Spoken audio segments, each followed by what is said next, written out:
In this video, I'm going to share with you the video lights that I would buy and the order that I would buy them if I was starting my filmmaking career again from scratch. And I've made a lot of mistakes over the years, and I'm hoping to pass that information on to you so that you can avoid them, that you can spend your money wisely and get the biggest bang for the buck. Oh, and at the end of this video, I'm going to share with you the light that you're going to want to save up for so you can shoot scenes like this one.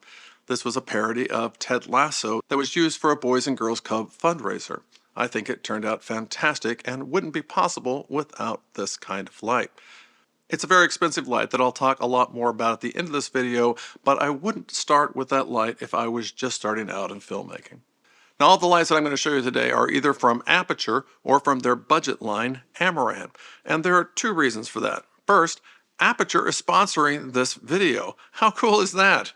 But second, even if they weren't sponsoring this video, I could only show you Aputure and Amaran lights because now that's all I have. I love these lights so much, and the reason I do is because of the Sidus Link app. It allows me to control all of my lights from one place, and I have bought a lot of other lights from other companies over the years, and I have landed on Aputure and Amaran. But even if you're a fan of a different brand, this video should be helpful to you in determining the kind of light that you're going to need and the order that you're going to want to buy them. So with all the lights off in the house, all we're getting is the sunlight that's coming in through the windows. And so to light up your talent, well, you're going to want to turn on a key light. The key light is usually positioned over here at about a 45-degree angle and a little bit up, and it doesn't have to be. You can place it anywhere that you want to get whatever kind of light that you would like. Now, when it comes to a key light, you have a lot of options. You can pay as little as $168 for a fantastic light from Amaran that will fill an entire softbox and will do very well in a small room. Or you can spend a couple $1,000s for a much brighter light, but this isn't the light that I would start with. I happen to like the Aputure 60X. This is a fantastic little light for a lot of reasons. I did an entire video about why it's my favorite light over here, and I happen to have two of them. One I'm holding in my hand, and the other is lighting me now. But very quickly, the things that I like about this light is it comes with a fantastic case, lots of accessories, including a barn door, and it has a lens on it, a lens that actually can focus the light. Now, if you don't have the budget for this Aputure light, well, I wouldn't recommend this smallest Amaran light. I would go up a little bit to the 100X or the 200X. It's a little bit more money, but I think you get a lot more from it because it's a lot easier to set up. It has a nice yoke on it, and you're going to be a lot happier with this light. Plus, it's a little more powerful. Now, as I told you before, you're going to need some modifiers for your light, and I would recommend the Light Dome 3. It's large enough to get a nice soft light, it's very easy to set up and take down, and it's a fantastic modifier. This is the LS60X in a softbox, and you can see that it fills the entire softbox. Now, a word here about soft light. Light is light. They're photons. They're not hard or soft. What makes a soft light is photons coming at you from a bunch of different directions. So if it's a single source point light, for example, well, then all those photons are moving in the same direction from one place. And then when they hit your face, they're going to create a shadow.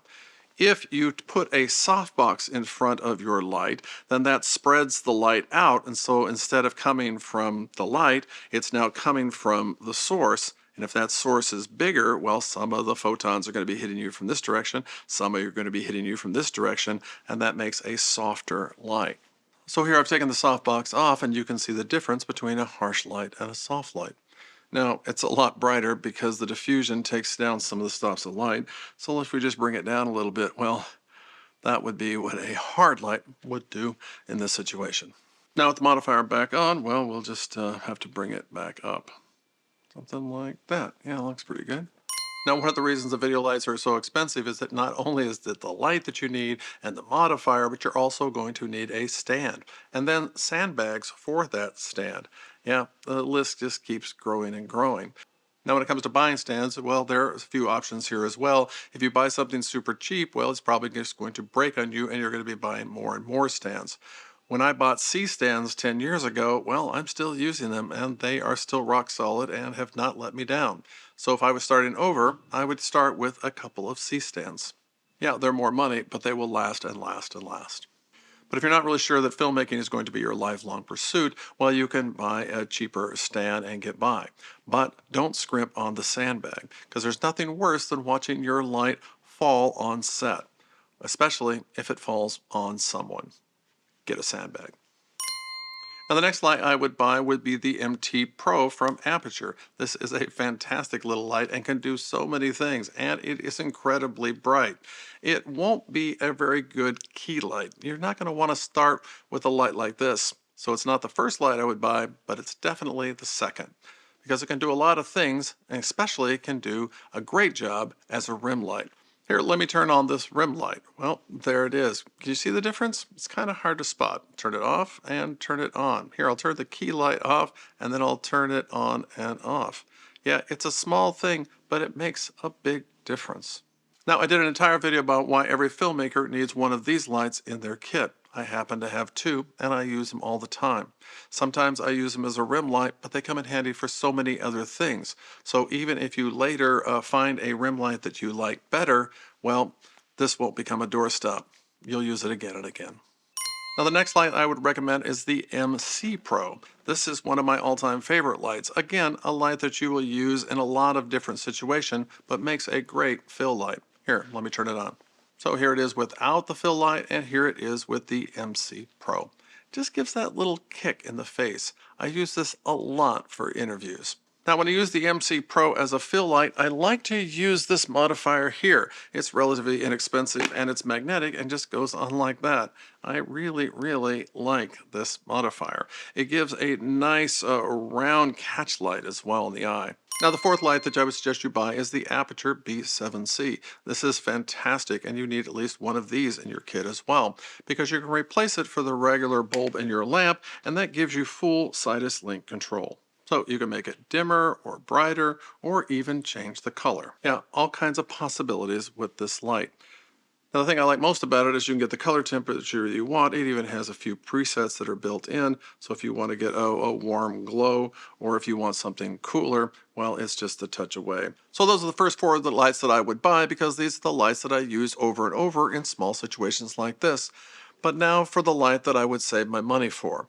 It would be a 600 watt light, like the Aputure 600X Pro. And this is the main light that we use to film the Boys and Girls Club parody. Now this film was directed by my good friend Brian Nissen, and the cinematographer was Teo, who I've mentioned before in previous videos. He's a fantastic cinematographer, and I was just merely the grip on this set. But we used my 600X Pro because it was bright enough to fill the entire room through a scrim. We used an 8x8 scrim and then put the talent underneath it, and it created a great soft light. But we couldn't always use the scrim because the shot was sometimes too wide. In those cases, we simply bounced the light up at the ceiling and it lit up the entire room. This main light was accented again with rim lights that created a very nice look. So your less powerful lights are still very handy on a set like this. Particularly the Aputure 60X, because we could narrow the beam angle on this and put it right over the believe sign, which was a little bit in the shadows, and it just lifted right off. Now I've waited for the sun to go down to show you one last time why it's so important for you to save up your money for that one big light. Because these four lights can light up the talent pretty well, but not the background, because sometimes you're just going to need a lot more light. And this is only 50%, and it's aimed at the ceiling, and it's doing a great job. So let's turn all the way up to 100%. Well, that might be a little too much. Let's just back it down here. This will save your skin so many times in your shoot, because sometimes you just need that power. And of course, you can still use some of your other lights that you picked up along the way. For example, my second LS60X I put up here, and just to fill in some of those shadows a little bit. And if you're interested in picking up an Aputure or an Amaran light, well, I have some affiliate links. It won't cost you anything more, and I'll get a little kickback. Win-win. And win, because they're great lights. Also, it'd be great if you watched another one of my videos right over there. It's one that YouTube thinks that you'd really like, because they know you better than you know yourself. Hey, thanks for stopping by.